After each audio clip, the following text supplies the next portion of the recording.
Bandits abduct 150 villagers in Zamfara state. NAF strikes eliminate key Boko Haram figure in Borno. Experts warn Kano residents against use of white seasoning following risk associated with cancer, diabetes, others. And on the foreign scene, Madagascar's Andre Rajoelina re-elected president in boycotted poll. Hello and welcome to the news update. I'm Sagir Ibrahim. Thanks for joining us.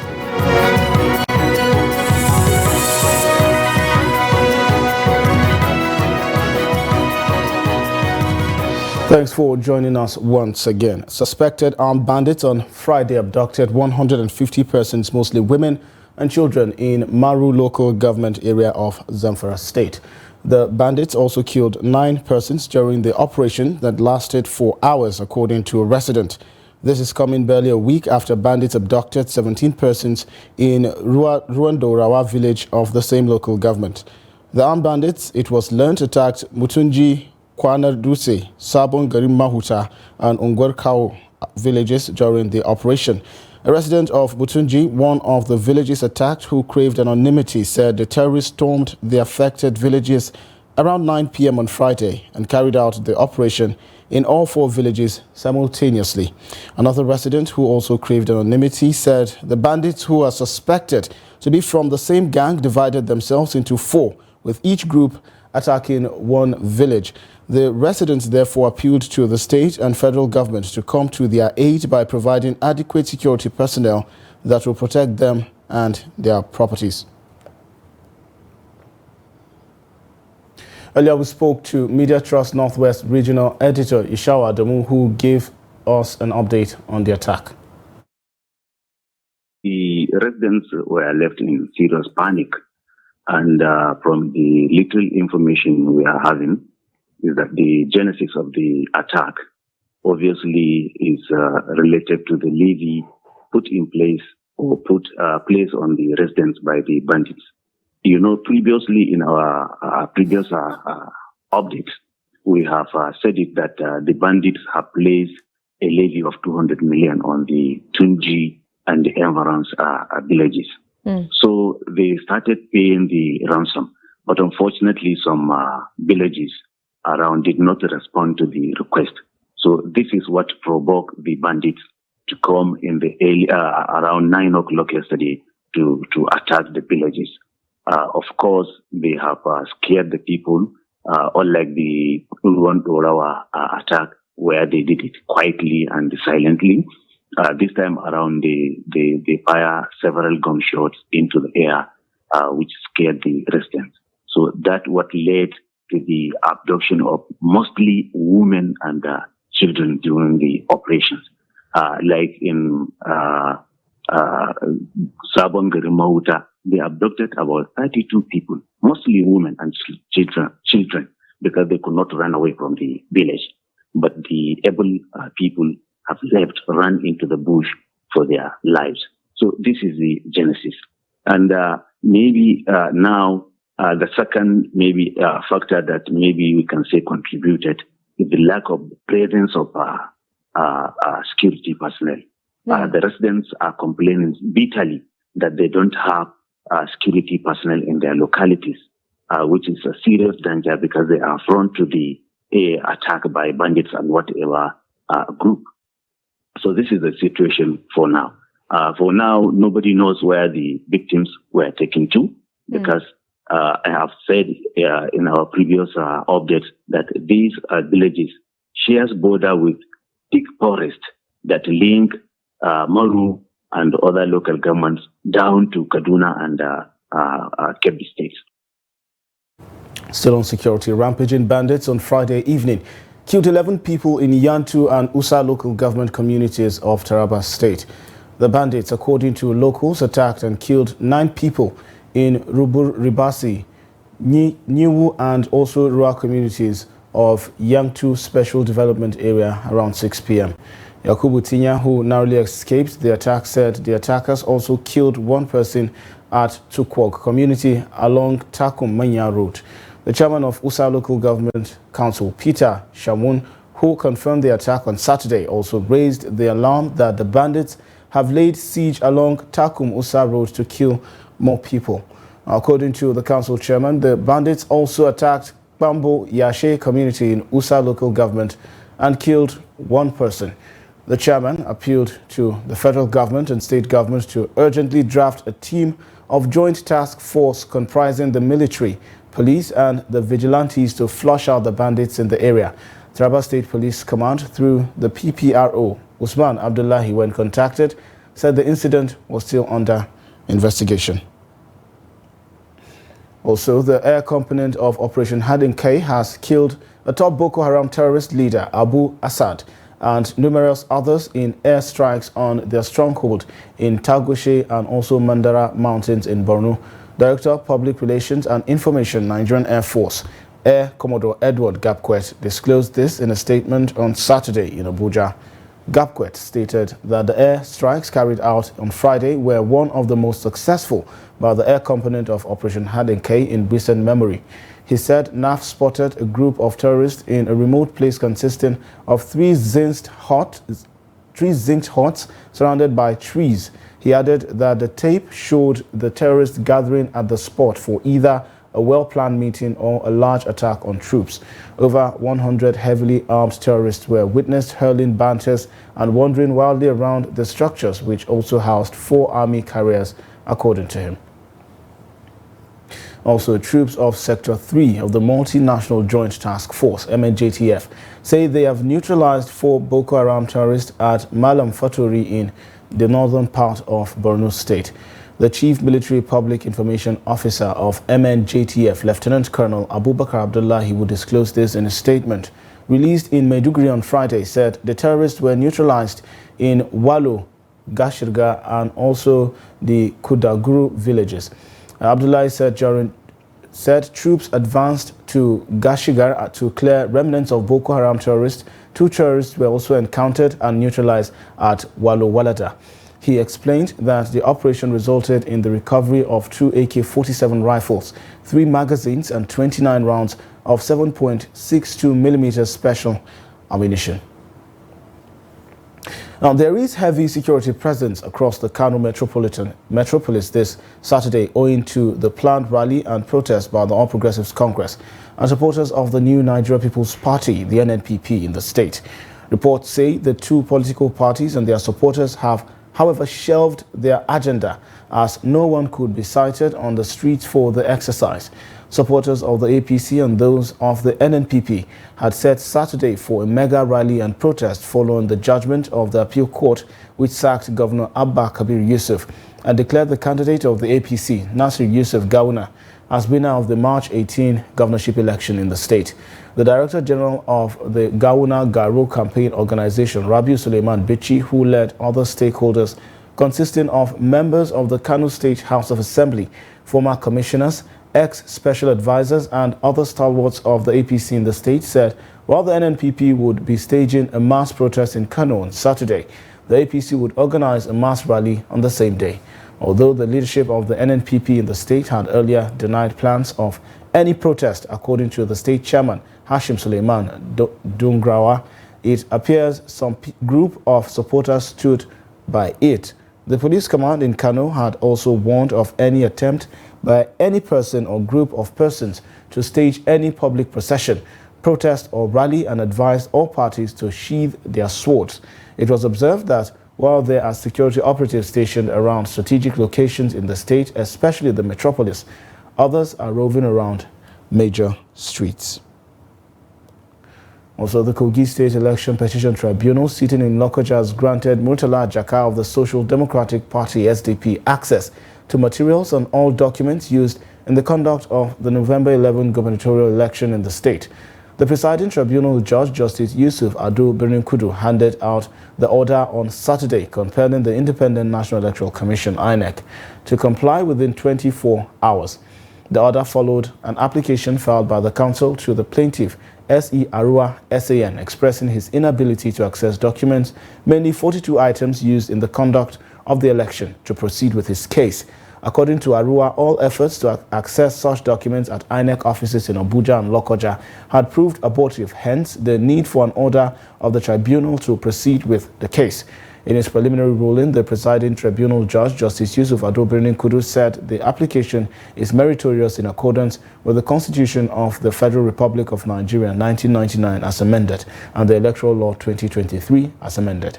He therefore granted the application that the first INEC grant counsels to Murtala Ajaka of the SDP led by John Adele SAN and also SE Arua SAN access to certified copies of documents used for the governorship election within 2 days.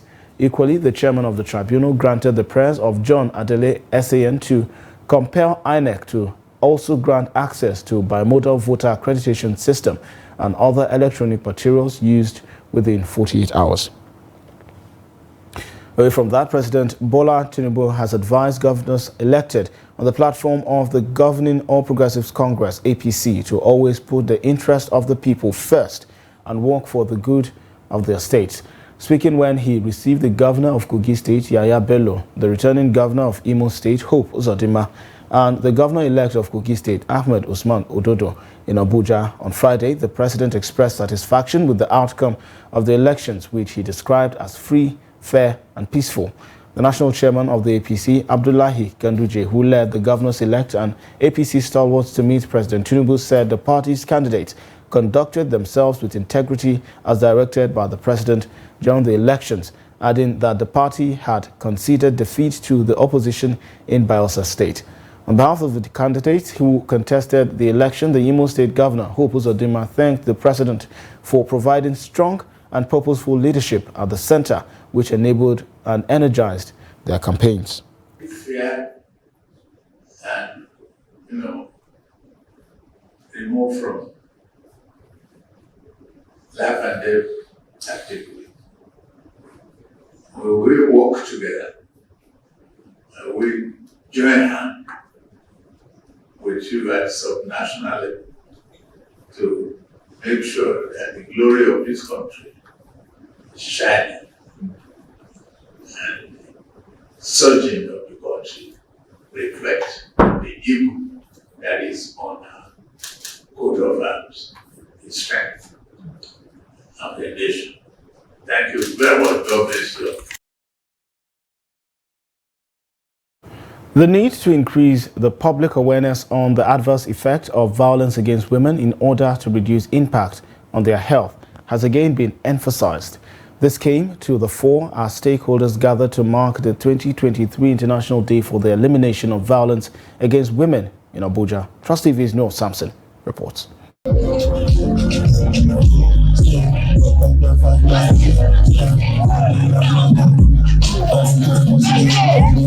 The day is a period of 16 days of activism against gender-based violence, which is observed from the 25th of November to the 10th of December every year since 1981. The Nigerian Demographic and Health Survey 2018 found out that 9% of women aged 15 to 49 had suffered sexual assault at least once in their lifetime, while 31% had experienced physical violence. According to stakeholders, the importance of the day lies in creating awareness on these statistics with a view to reducing, if not ending, such abuses. Today is extremely important all over the world, internationally, because we want a stop to violence against women. Women with disability face this violence triple because a woman on wheelchair, when it's being violated, she don't have voice. A woman that cannot see, a woman that can't talk. So this violence against women and girls with disability is triple than the other ones. So we should come together, put our hands together and fight it. Women to unite, number one, to invest and to prevent gender-based violence against women and girls. Government officials at the commemorative outing reaffirmed the government position in making sure the violence against women become a thing of the past. We certainly are. We're in the process of it. I assure you that if you observe as we go along, we're taking our time with the gender bills so that when they come out, they are just right and acceptable to all. That is one of the reasons it was we that wrote to applied for the approval of the mobile courts. That's one of the first measures we are taking. And we're probably doing a lot of sustainable empowerment.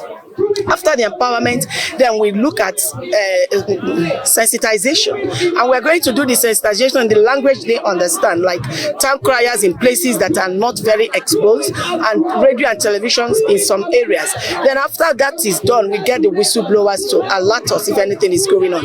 The justice system that the minister is trying to rejuvenate by bringing the mobile court is going to catch up with them. They should desist from doing that act, or else they will find themselves languishing in jail. Violence and abuse affect not just the women involved, but also their children, families, and communities.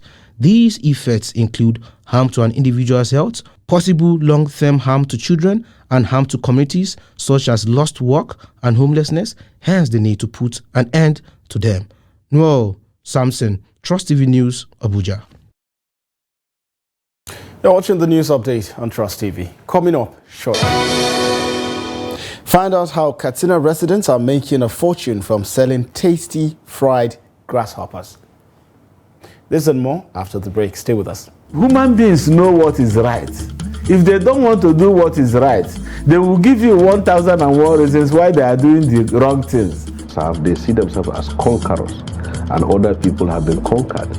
When the opposition and the press keep parroting that phrase, government has failed, but we will not be here, hold on, we will not be here, sitting down here, if government has failed.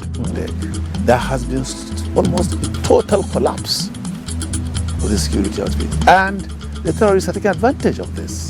On that, a country that has about 923 square kilometers of arable land, not more than 2.5% has been cultivated.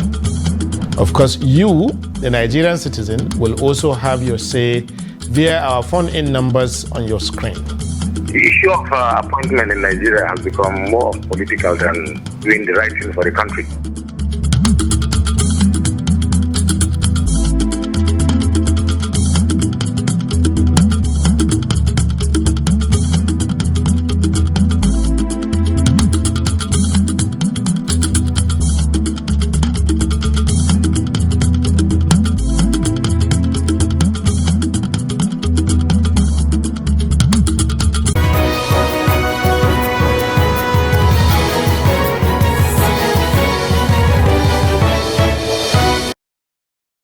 Welcome back. If you're just joining us, you're watching the news update on Trust TV. Now, recap of some of our major stories.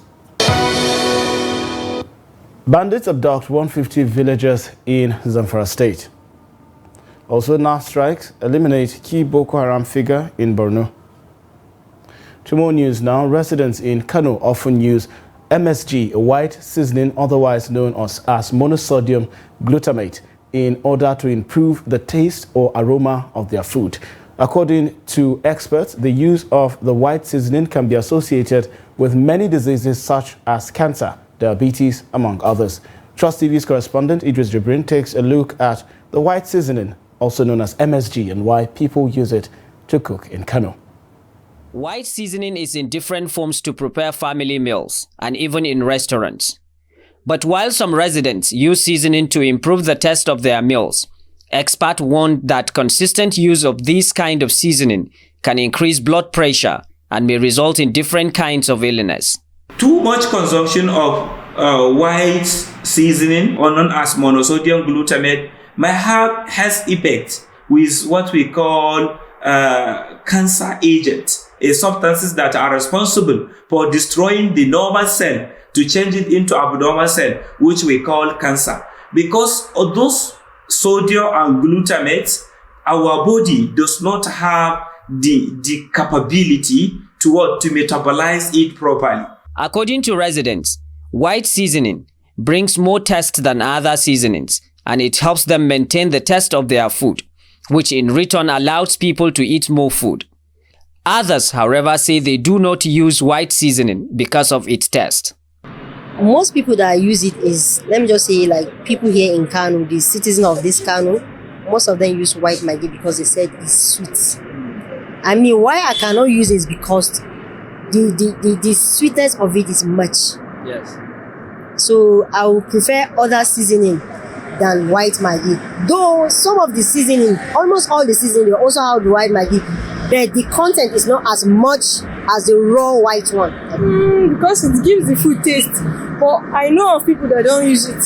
Okay. Because they have negative feedback about the white Maggi. Some say like it's like a bleach content. Like in school, there was a time that our principal used it to test whether you can use to wash white clothes. You get what I'm trying to say? But you know that, but you are still using it. Because I feel I'm a Nigerian, so I can use anything. And I'm still standing normal. For experts, residents need to be conscious of the way they consume white seasoning, as there are several other alternatives to it. So it's better for us to be healthy-wise, to eat nutritionally without having advanced effects following consumption of bad foods, which such as the food that too much higher concentration of sodium glutamate. We are advising the people to use locally available seasoning. Locally available seasoning like what we call cloves, like what we call iru or dadawa. There are so many palatable and aromatic ingredients that can enhance the flavor of the food. Otherwise, to using this monosodium glutamate, rather used to use black Maggi, white Maggi, brown Maggi. It's not healthy wise. While the consumption of this type of seasoning continues among people in Kano, experts are calling on regulators to ensure regulations on how people use it for healthy living. Idris Jubrin, Trust TV News, Kano. Well, there you have it, the report on MSG, monosodium glutamate. And now to grasshoppers, a tropical insect which feeds on plants and other grasses in tropical and semi-arid regions, which favors its existence. It is now consumed as a tasty delicacy in Katsina. Trust TV's Abdullah Yamadi reports that residents take advantage of the abundance of grasshoppers, otherwise known as fara, in the state and turn it into a lucrative business for domestic and export purposes to make ends meet. Here's this report. Grasshopper is no longer a threat to plants and other crops as it were in the past, as Katsina residents pick, process and fry it as a tasty delicacy. Due to maybe some that they are lacking of like meat, they can take grasshopper because it has many nutrients, like it's part of protein diet. Many believed that grasshopper tastes better when prepared well with ingredients, and it gives the best satisfaction than animal meat and chicken, as asserted by this customer. Wow, this grasshopper tastes good. Let me tell you something you may not be told by any other person. Many married couples, children, and other well-to-do now prefer grasshopper than chicken and other red meat. The secret is for you to find out.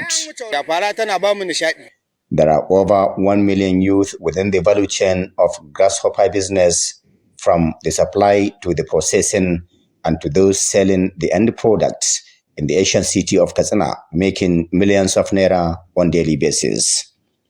Abdul Hassan is physically challenged, but dropped begging and resorted to processing and selling fried grasshopper at several spots in Katsina city. Hassan is happy with the business. I am fully contented with this business.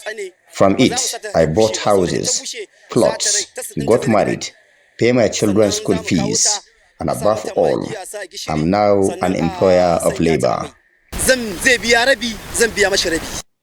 Abdul Hassan is not only self-reliant, but has employed over 40 youth who work under him, and from grasshopper business, they pay school fees and other basic necessities.